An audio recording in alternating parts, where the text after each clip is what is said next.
When it comes to setting out a new garden, it's almost inevitable that you're going to make a few mistakes with the planting.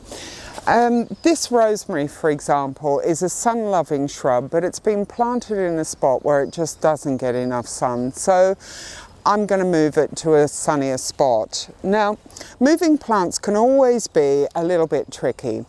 But if they've only been in the ground for, say, 1 or 2 or even 3 years, then the chances are pretty good, if you get a good sized root ball, that the plant's going to be able to be moved. The best time to move your plant will depend on what type of shrub you have.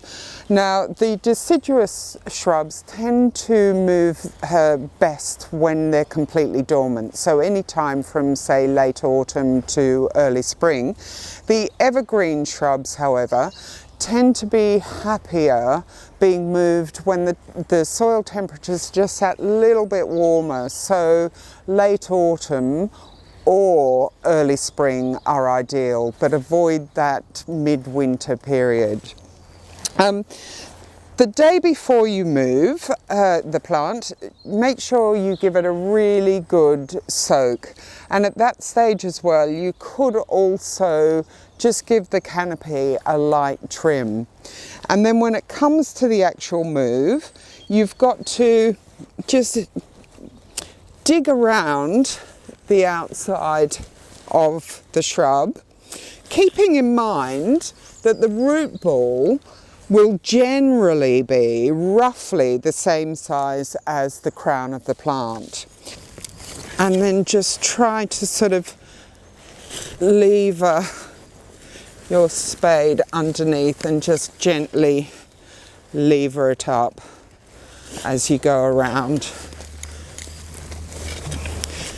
I would also advise the day before you move your shrub is to have the new home, the new planting site, really well prepared. So dig it over, get rid of weeds and add in lots of composted organic matter and have the hole ready, because once this is up in the ground you want to transfer it as quickly as you possibly can.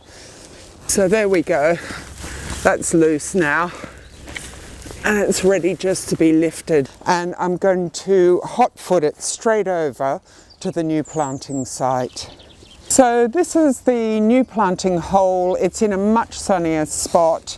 I've dug it quite generously, so it's important that you give the plant room for its roots to spread out.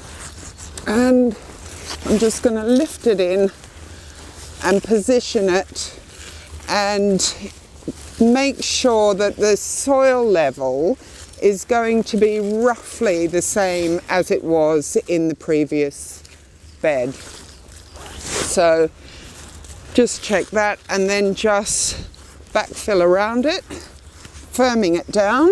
And the aim is to just remove any air pockets you've got underneath there. And then, of course, it's as it is with planting everything, it's absolutely crucial that you give it a good drink, and you'll need to keep this plant or any plant you move really well watered, and I can't stress this point enough, really well watered for at least a year.